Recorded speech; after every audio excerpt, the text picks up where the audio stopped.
Welcome back, everyone, to another deep dive.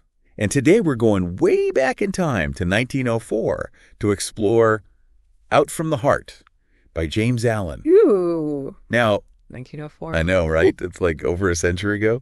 But before you think, what could a book that old possibly have to teach me today?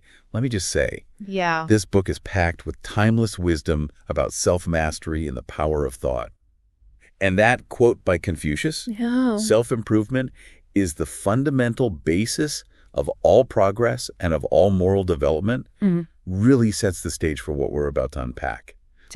That's a great quote. And you're right. This book, it's surprisingly relevant. Yeah. James Allen was really ahead of his time exploring that link between our thoughts and our reality. I mean, he was writing about stuff that we're just now starting to understand in fields like psychology and self-help. So we're not talking about some dusty old philosophical treatise here. It's something that could actually have a real impact on how we live our lives today. Exactly. It can make a difference. And one of the most striking things Allen does is he uses the simple yet powerful analogy of a seed. Right. Tree blossom and fruit cycle to illustrate how this works. I like that. Yeah. He's basically saying the seed represents our thoughts. The tree that grows from that seed, that's our life. The blossoms are our actions, and the fruit, that's our destiny. Okay, so it's like this whole process. It's a process. Yeah. What do you think about that? I mean, it's like, it makes you realize just how much power we actually have. Right. If we want to change the fruit, we got to go back to the seed. You got to change the seed. Yeah. But I'm curious. Yeah. How does Allen actually define the heart in all of this? Yeah. Because he keeps saying, as is the heart, so is life. That's a great question. And when he says heart, he's not talking about the physical organ. Right. He's referring to like the core of our being, like the mind. And what's fascinating is that he points out this duality of the mind.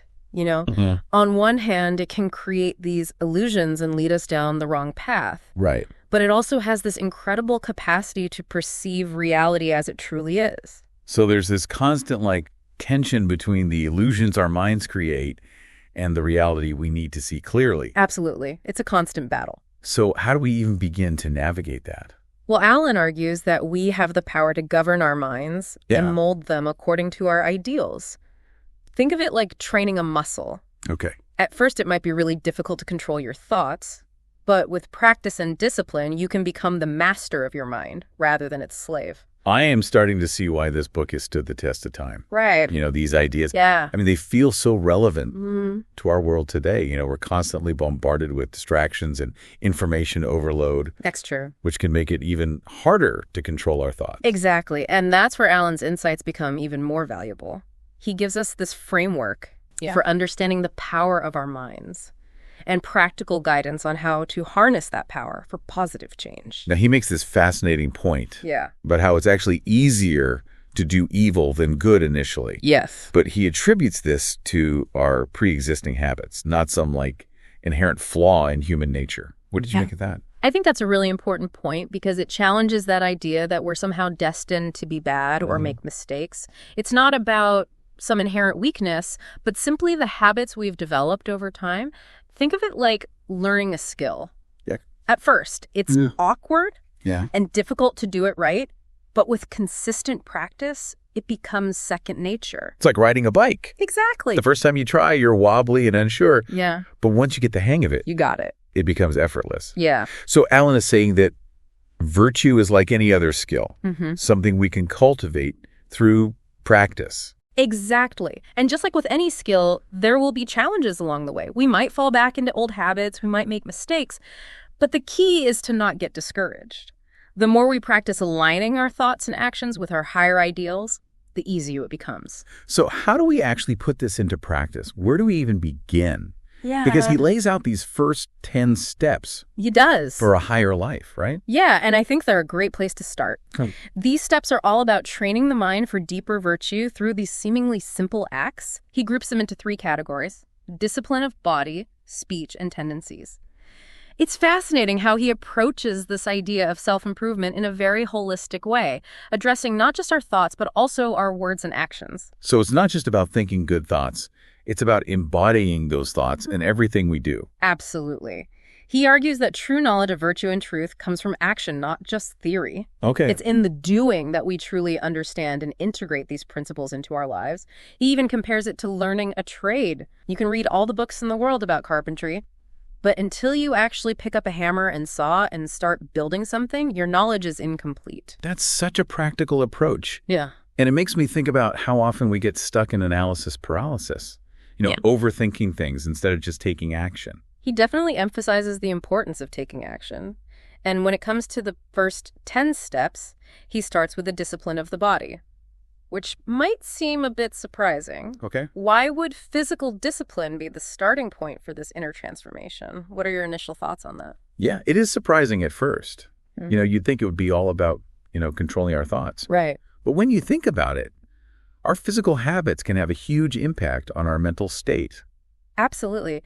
Think about how you feel after a good workout or a healthy meal versus how you feel after indulging in junk food and being sedentary. Your physical state directly influences your mental clarity and your energy levels. So Alan is basically saying that by disciplining the body, we're creating a foundation for disciplining the mind. Precisely. He starts with overcoming idleness and gluttony, which are habits that drain our energy and cloud our thinking. Right. It's not about deprivation, but bringing awareness and control to how we treat our bodies. So for instance, he suggests waking up early and giving your body only the sleep it needs. No more, no less. Exactly. And being mindful of what and how much you eat. Choosing simple foods over indulgence. Okay. So these seemingly small acts are actually training the mind for deeper virtue. It's like we're building up our willpower muscle. Exactly. And it's all interconnected. As you overcome laziness, you naturally cultivate self-discipline. Mm-hmm.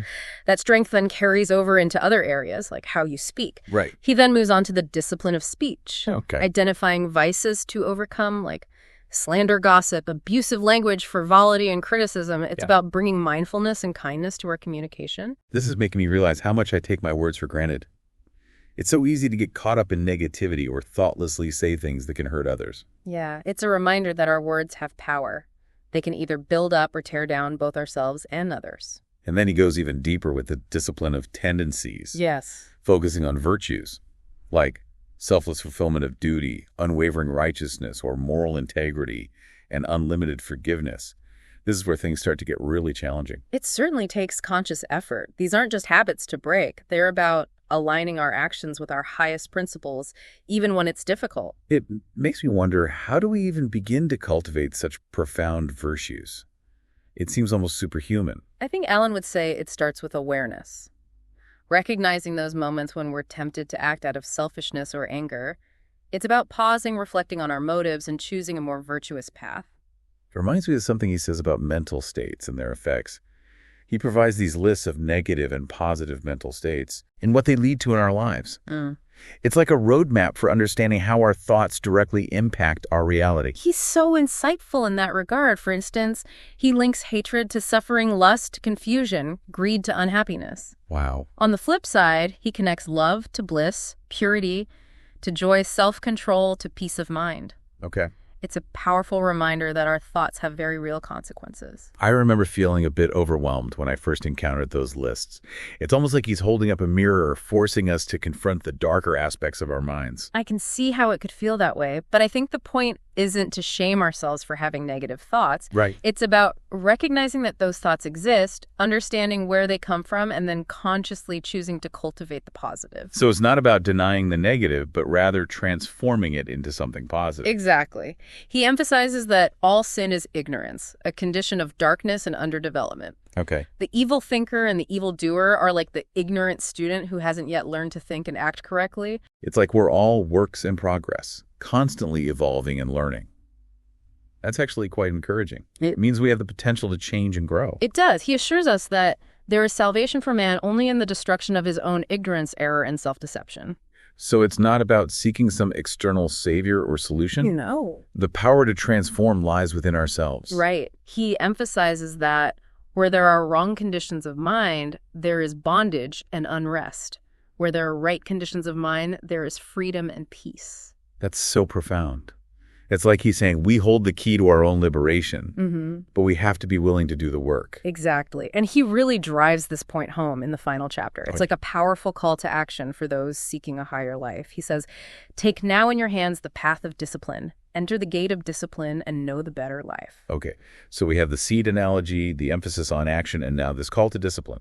But what does that actually look like in our daily lives? He offers some really practical suggestions. He says to rise early and meditate, to begin each day with a conquered body and a fortified mind against error and weakness. That sounds intense, but it makes sense. If we're trying to retrain our minds and overcome these ingrained habits, Right. It's not going to happen overnight. Right. It requires consistent effort and discipline. Absolutely. And he reminds us that temptation will never be overcome by unprepared struggle. Right. The mind needs to be trained and strengthened through regular practice, just like any muscle. He uses this beautiful analogy of a gardener tending to his plants. I love that one. Yeah.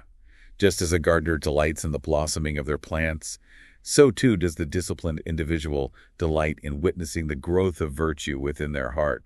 That's a lovely image, isn't it? It's about patience nurturing those positive qualities within ourselves and watching them blossom over time. Now, what about those times when we inevitably stumble? Because, let's face it, we're not going to be perfect at this. Of course not. We're going to have setbacks. Yeah. How does Ellen address that? He acknowledges that setbacks are part of the journey. Okay. He says, if you fail 10 times, be not discouraged. If you fail 100 times, rise up and pursue your way. If you fail 1,000 times, do not despair. It's about perseverance, not giving up on ourselves. That's such a powerful message of hope.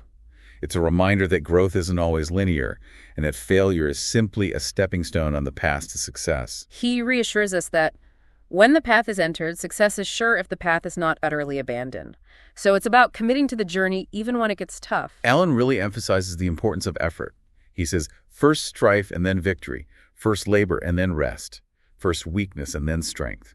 It's a reminder that we don't achieve anything worthwhile without putting in the work. And that work leads to a transformation. He describes it as moving from the lower life, the glare and confusion of battle, to the beautiful life, the silence and the peace. So it's not just about achieving some external goal. It's about cultivating a sense of inner peace and fulfillment. Exactly. And he reminds us that even those who aren't specifically seeking truth in some grand sense can benefit from this path of discipline. Yeah. By perfecting themselves in these principles, they will develop greater intellectual and moral strength, finer judgment, and deeper peace of mind. So it's about living a more successful and fulfilling life in all areas. Precisely.